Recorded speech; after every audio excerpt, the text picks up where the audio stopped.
Hey everyone, it is Stephanie here with Infernal TV, and I'm here with Pathos and Logos. So how are you guys? Good, Stephanie. How are you?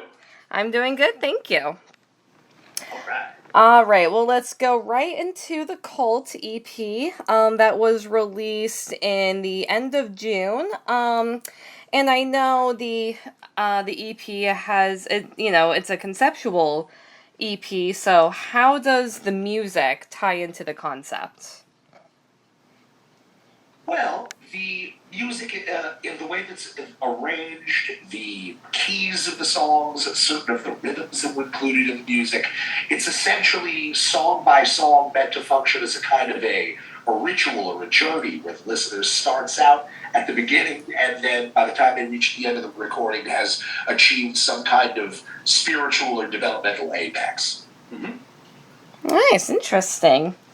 And I do find the tarot card theme very interesting. So, how did you come up with that?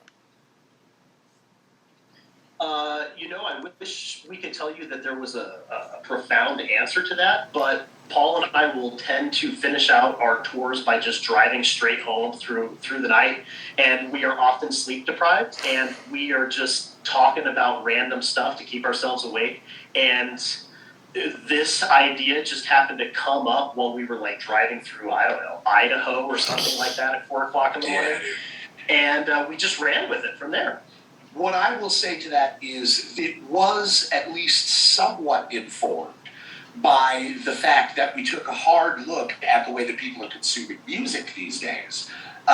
You know just as well as we do, Stephanie, that there's cars that are being made that don't even have CD players in them anymore. Mm-hmm. So there was a natural conflict there. We wanted to put out new music, but we didn't want to rely on a format that we couldn't bank on that everybody would have access to. Mm-hmm. So if the phone is the CD player or the phone is the record player, then the tarot format with the QR codes on the back called the codex gave us the ability to let people kind of still enjoy the ritual of holding the object in your hand like a CD or a piece of vinyl, the ability to enjoy album art like you used to do back in the day, but use a modern device to be able to experience the music. Yep.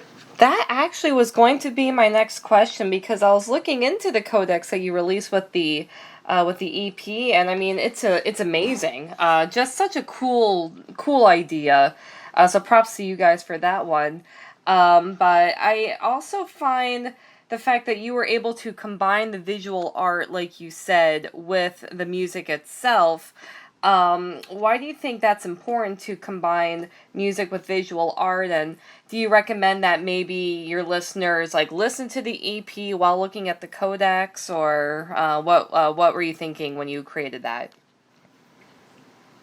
Yeah, we would highly recommend that the listeners enjoy the artwork while they're listening to the songs, especially the specific artwork that's associated with each song. Simply because if you were to get the tarot cards or even the coffee table book version of Cult, there is a narrative at the bottom of the tarot cards that explains how you would participate in the journey or the ritual that is Cult. So it's more than just a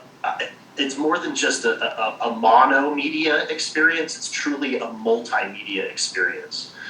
And Stephanie, to add to that, it's funny because Kyle and I were talking about this somewhat recently. The irony of that song on MTV, The Buggles, Video Killed the Radio Star. Just it's ironic thinking about it that way because you look at a music video. Okay, so there's the auditory aspect and there's the visual aspect. Well, the visual aspect was always present. CDs get released, you've got the art on the booklet, the stuff in the liner notes, albums get released, there's the same thing.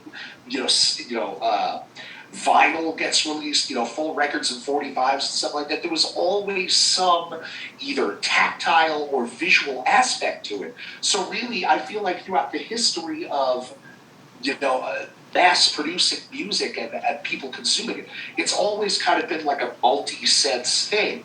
So, yeah, just this is our interpretation of that, our kind of update for the modern world of that concept. That's awesome. And I mean, I'm personally a very big fan of instrumental music, and I love asking this to other either solo musicians or projects such as this one, as to why you chose to, like the no vocals music, and why does instrumental music work for you? Oh, I'll take that one. So in the beginning, we it was almost forced upon us. What you see and hear now is the distillation of other band members leaving. When we first formed, all the way back in 2007 in New Jersey, or I shouldn't say formed, but when Paul and I first started playing together, it was what you hear now with a singer. It was a three-piece. And, people grow up and go their separate ways. And that fella, his name's Max, he lives in Tennessee currently, and Paul and I have relocated to Colorado. Since moving to Colorado, we played in another band with the guitar player from Legion and our bass player who took a job at Tesla. And so it's literally just been distilled down to the two of us. Once we decided to just proceed forth as a duo and we saw the results that we were getting, it really made us take a hard look in the mirror at what we were doing and how we wanted to go forward with this. And ultimately, just being a duo was the right decision for us. I think it's safe to say, not even safe to say, I think by this point we know amongst ourselves that it's very clear and very obvious that we do. I mean, is it safe to say 10 times the amount of stuff that we've done as compared to previous projects? Easily. Yeah, and they were great projects. We had a great amount of fun with them. And, they were good times, very fond memories. But you're looking at our band meeting right now, Stephanie. Kyle, you want to go play in Texas? I do. So that's how that works. Then after that, you know when you play in Texas. Yeah. That's interesting, because the next question is, one part was like the benefits of working, as a duo, which I think you pretty much answered it, but have you run into any like setbacks or anything with it just being the two members?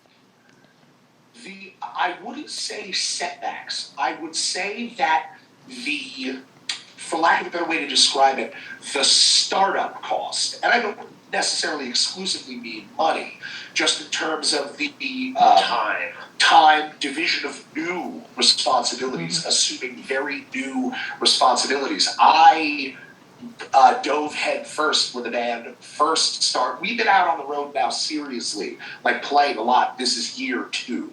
So last year, I dove headlong into doing a lot of the booking. Now, I'd never booked gigs before in my life. It's always seemed very challenging, very intimidating to me. But Kyle and I, use the word distillation, boiling down just to the essential elements of him and me. We had dealt with so many, okay, now we're back to square one. Oh, this person's not available for this. This person's not available for that. All of a sudden, I found a new motivation to start working on bookings because I thought to myself, oh, at least it's getting done. It transitioned from a feeling of intimidation to a feeling of relief. Yeah. The ability to control that, to manage that internally. And I'll, to kind of jump on what Paul's saying there, or piggyback on what Paul's saying there, is because it is just the two of us, because it is a duo, when we have successes, they are so sweet now because it was either Paul or I that got it done. That's right. And that's just great. It's a great feeling. It is. You assume you get a lot of new skills, and you find it with it eventually. Yeah. That's interesting. I didn't even think of it that way. You did remind me of when you were talking about playing live, and I just remembered, because I did see on your website that you play live shows, and I meant to go on YouTube and watch some of your footage, and I just realized I forgot. But I guess because what I want to know is, do you have, fill-in or guest musicians when you perform, or is it just you two the whole time? No, it's just us the whole time. Oh. We have had incidences where people jump up on stage and got to get kicked off. So just so everybody's clear, nobody else is on stage with us during shows. It is just Paul and I. So how do I say this? To enhance or round out the experience, we just take our studio sessions and a laptop on the road with us. Everything gets mixed down to a stereo audio track, as far as like the bass guitar, for example. Or if I'm playing a lead, then I'll click over and the rhythms will then, kick in the background track, but I'm taking the solo. And so that just gets shot to the front of house, and it's really just that simple. What's the magic phrase? Mix for bass. Mix for bass, baby. If you mix for bass, it'll sound good in the house. That's right. Interesting. And now I was reading your press release, and one of the big messages that, or to me at least, it seemed that you're trying to take away is that you want your listener to feel their authentic selves, and in order to be able to express themselves. And I definitely feel that with your music, because, and I'll be honest, like, your project is probably one of the most, like, unique, authentic projects I've seen in music and metal in a very long time. So I guess, as musicians, why do you think that authenticity is important? Well, I get the sense, or at least I want to believe, that the authenticity is important to anybody who's out there seriously creating or endeavoring to share art or express themselves or create a sense of community, share what they've created. It's the particular lens that we look at it through is just one of being fresh. We definitely have an interest in doing things in a new way. Everything ranging from the codex and the way that we write our music to the for people who have been in the game as long as we have, just using the tools available to us in the ways that do bring the most visibility and do bring the most connection. There's a steep learning curve with all that stuff. But I suppose to speak specifically to the idea of the importance of authenticity, I think especially now, everybody's been through a lot. The last half decade plus has been pretty tricky, and now maybe more than ever, for a lot of people are seeking connection, people are seeking ways to do anything ranging from feel as though they're a part of a community with other people. Some people just want to get out of their head or away from the doldrums or the dreck of everyday life, because to a greater or lesser degree, we've all been slogging recently. Yeah. So it's just, it's our way of just trying to reach out and hoping that people reach out to us, man. Yeah, and to expand on what Paul's talking about there, in the current climate of what's going on, especially coming out of the pandemic, people have spent a lot of time online and consuming so much media, whether it's the Kardashians or this, murder porn or a terrible, My wife loves that stuff. Everybody does. Or even like a terrible lawsuit. Everything is sensationalized. And I feel like people have, at a time, that was really cool. But people are beginning to see through that, and they want art that is authentic. And there is a value placed on that. And some musicians or artists miss that these days.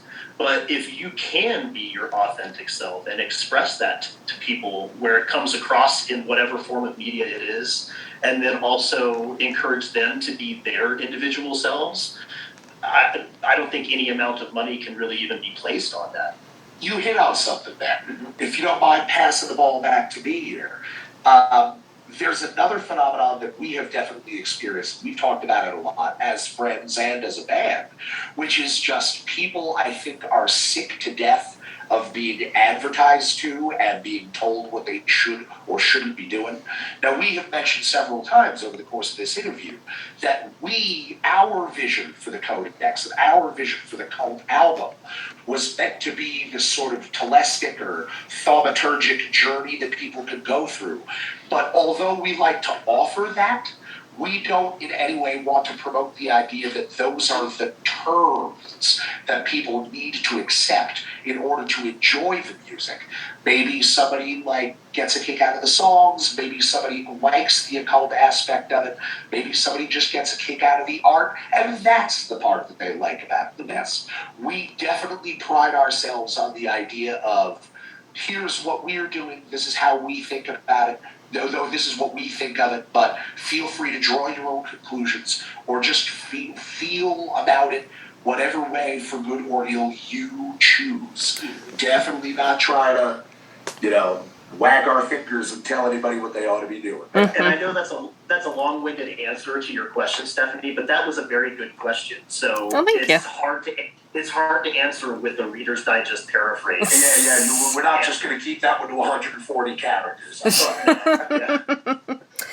All right, no problem at all. And well, this is actually the last question.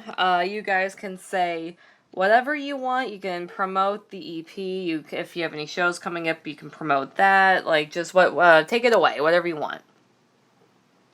Oh, okay. Well, obviously, I would try and push people to our website because that's where you're going to get everything Pathos and Logos. So it's just www.pathosandlogos.com. There you can pick up merch. You can find out if we're coming to your town. You can, watch videos and stuff like that. Just kind of interact with us as much as you want. From there, we do have some pretty cool shows coming up. We do have some cool shows coming up. Yeah, we are. Let's see here. We're heading to Arizona. We're going to Phoenix, Arizona. We'll be at the Blues Bar for 2 nights, August 12th and 13th, which is a Friday and a Saturday. That's right. And then let's see here. The following week, we are Denver, Lion Tortoise. Yeah, we're playing with Denver, or we're playing in Denver with Lion Tortoise and Dimension. That's right. Lion Tortoise is going to be shooting a music video at that show, so that's going to be a lot of fun. That's on the 19th of August. And then we've got to fly the next morning to South Carolina to play a show on the 20th at the Art Bar in Columbia. Yeah, it's Columbia, South Carolina. That's right. So it's a busy August. Wow, you guys are definitely keeping busy. And yeah, again, thank you for everybody for checking out this interview. Pathos and Logos, their newest EP, Cult, is out.